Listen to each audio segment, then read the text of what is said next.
guri walba oo caanka baraha bulshada qaylo ayaa ka baxaysa. haddii aan si kale u dhigo, xaasas walba oo isqaba oo caanka baraha bulshada markaba waxaad maqlaysaa qayladooda. waxaa laga yaabaa inaad adiguna ku dawaqsan tahay, raggii Soomaalida maxaa ka khaldamay, sidee xaalku yahay? laakiin waxaa laga yaabaa inaad ilowsan tahay malaayiinka Soomaalida ah ee isqaba, guryahooda degan, aan kala caban, weligoodna aan kala tegin. ma og tahay baraha bulshadu inuu yahay cudur daran? inantan magaceedu waa Amiira. waxay caan ka ahayd baraha bulshada, waxaana mar walba ay dadka la wadaagi jirtay wanaagga gurigeeda ka jira iyo qaabka ay ninkeeda isku jecel yihiin.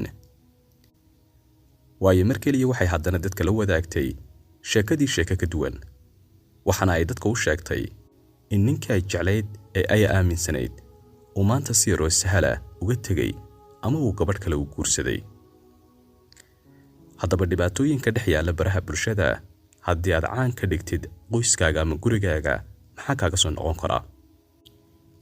weligaa waxaad iska ilaalisaa in xaaskaaga iyo gurigaagu oo caan ka noqdo baraha bulshada. taasi waxay sababaysaa dhibaatooyin ay ka mid tahay in dadku ay si toosa ula socdaan gurigaaga gudihiisa waxa ka dhacaya.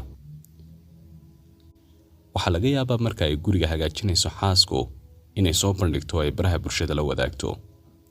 marka ay gelayso goobaha ay ku gudanayso xaajadeeda gaarka ah, marka ay carruurteeda u meedhayso, marka ay qolaalkeeda hagaajinayso, iyo marka ay dibadda wax ka soo qabsanayso, iyo wanaagga uu ninkeedu leeyahay ama wanaagga ay xaaskiisu leedahay. taasina waxay dhibaato ku keenaysaa guriga gudihiisa. waayo dadkii bannaanka joogay waxay ogaadeen waxyaabo fara badan oo gurigiina ka jira, haddii ay wanaag tahay iyo haddii ay xumaan tahay labadaba. si yaroo sahlan ayaa lagaga faa'iidaysan karaa. tusaale ahaan, dadku waxay u kala baxayaan laba qaybood. qayb waxay ka helaysaa nolosha guriga. waxaa laga yaabaa marka inay hungureeyaan haddii xaaskaaga aad kala tagtaan, waxaana laga yaabaa ninka inay gabadh kale la baxdo oo ay guursato ama ay isku daydo inay la wadaagto gabadha. qolo kale ayaa jirta. qoladaasi waxay leedahay nolol noocaas oo kale ah. ma haystaan xaas ama nin ay guursadaan, waxaana laga yaabaa marka inay isha qac kugu siiyaan oo ay ili kaa raacdo. taasina waxay dhibaato ku keenaysaa aayihiina guriga. waxaana laga yaabaa marka inaad kala tagtaan ama xaaladdu ay xumaato.